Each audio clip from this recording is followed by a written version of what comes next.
Another arrest in connection with the Karnataka terror plot. A 22-year-old man named Akram was picked up 2 days ago as he was trying to flee Bangalore. We are told he comes from Maharashtra. It's the 17th arrest made in connection with the alleged terror plot, including 4 in the Nanded district of Maharashtra.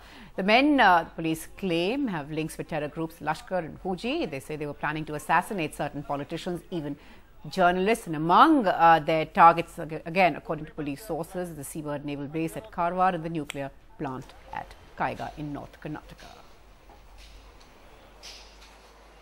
Muhammad Akram alias Khalid alias Imran Khan, 22 years, on the night of 1/9/2012 near Majestic area of Bangalore city, while he was trying to flee from city, one foreign made 7.65 mm pistol along with 16 cartridges and other incriminating articles have been recovered from his possession.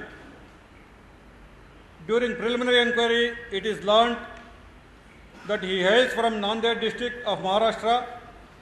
The accused had been to Saudi Arabia for a year.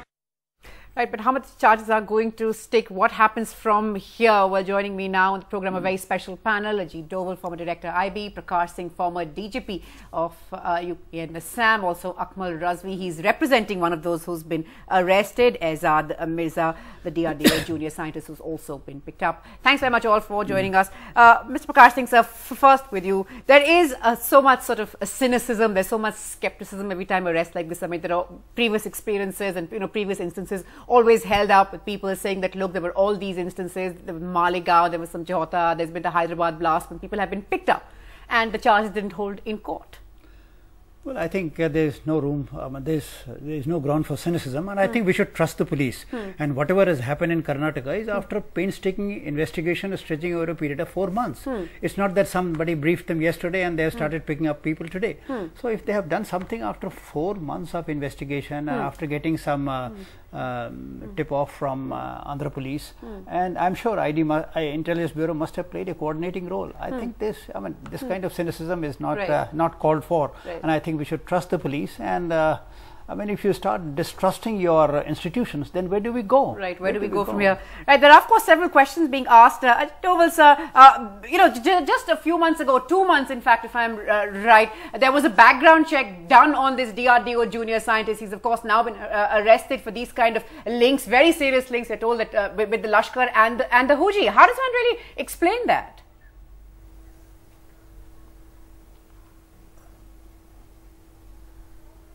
Mr. Doval? Hello. Go ahead. Oh, yes. Actually, there was a little this thing on the sound. Now, when the routine checks are made, there are only certain laid down parameters about any earlier conviction, about any police record or any violations of law. Now, they do not take over anything that the intelligence reports or specific information about an individual that comes to light later on. It is just like anybody getting a passport or a gun license or a driving license. Certain police verifications are done. That is no alibi that in future, in the past, he had not engaged in anything which is subversive, which is anti-national, or which is criminal in nature. In this particular case, he had definite links which have come to notice, which will not be part of any police record. You mean to say that there would be a known police record at a time when verification was being done? If that be so, he would have been arrested in a terrorist plot. Right. Fair enough, sir. You're saying that there was just no police record. That is what was investigated. But at the same time, of course, there are all those now who are also not investigated. Police verification. No, he was never investigated. If you get a government job, there is a police verification, and in verification, nothing was found against his record. There was no investigation against him. Right. Fair enough, sir. You're of course also saying that, as you've heard, the police also say that there's been specific evidence against him. They found a whole lot. There's a whole lot that we are being told in terms of the CDs that have been found, the details of conversations, the transcripts that they have. But there are all those this evening, sir, Mr. Ajit Doval, who are arguing that why is it all sort of shrouded in secrecy when we are told that they have been picked up? Why can't it be done in a more transparent manner? Do you believe that that is a fair criticism to make, sir? No, not at all.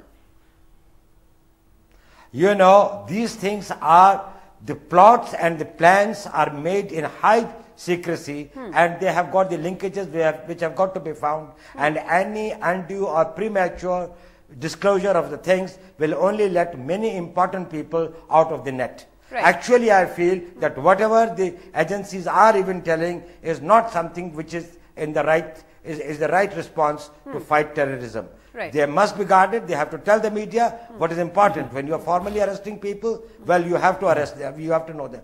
But their links with Lashkar-e-Toiba or Harkat-ul-Jihad-e-Islami, they are being connected to Muhammad Zakir, Dr. Zakir in Saudi Arabia, or the linkages of Nasiruddin's son and his family. I don't think there is any need for going into these micro details. They are the matters of operational detail. They should be developed, acted upon, and when the evidence is collected, then only it should be given. Just as it goes to the court, right. Probably the people and the media can also be taken into confidence. Right. India's #1 news app just got even better. Download NDTV's new app. Fully optimized for retina display. Full screen view. Faster response time. And Sudoku. NDTV's new iPad app. Download now.